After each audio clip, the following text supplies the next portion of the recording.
Another incredible night at Cornblau Field at SB Ballard Stadium. Ted Alexander, Andy Michaud, Monarchs wrapping up the non-conference portion of their schedule with a game against Buffalo. And at halftime, Andy, with the team down 35-7, you thought, whoa, this is not good. They ended the non-conference game with two games against Buffalo. We got one game in the first half and another game in the second half. Crazy stuff to start this contest with 3 blocked kicks in the first quarter, including a blocked field goal for the Monarchs that was taken back for a touchdown.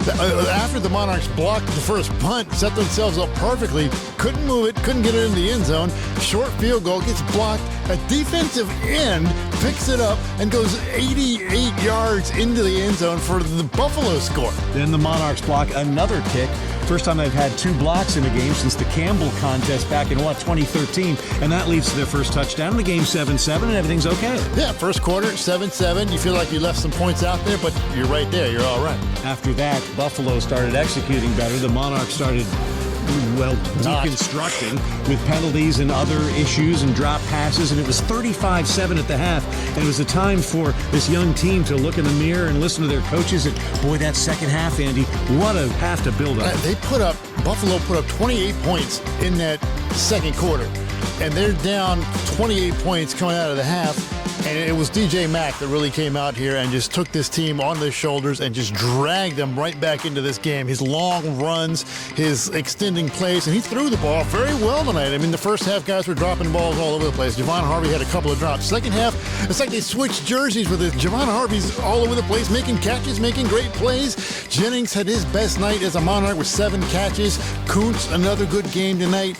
It was just this passing game just all of a sudden slipped into gear, and they just took off. And the offense and the comeback doesn't continue unless the defense is doing its thing.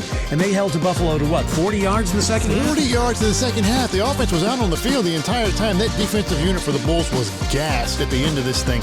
They were running wherever they wanted to because they had no energy left. They literally hardly come off of the field because the Monarchs had the ball the entire second half. In the end, the game-tying extra point goes wide right, and the Monarchs fall 35-34. Their record now 1-3. But if that second half didn't give you some hope about this team and the fact that the plan is starting to come together, nothing will. Well, what you get is inconsistency, and if they can put a whole game together, they're going to be dangerous. But here, that's the thing with this young team. They got young receivers. They got freshmen all up and down in the 2 deep. That's what happens with a young team. They're not consistent. Sometimes they play great. Sometimes they play bad. And you got to be able to balance them out. But now they know. Now they know they have what it takes to come back from 28 points. This is a good team. Buffalo is a very good team. They will probably be fighting for the MAC championship, or at least near the top of the standings.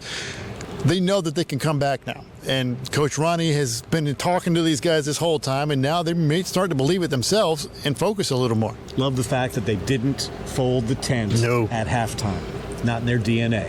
Final, Buffalo 35, Old Dominion 34. On to the Conference USA part of the schedule and a trip to El Paso. For Andy Michaud, I'm Ted Alexander for Monarch Media.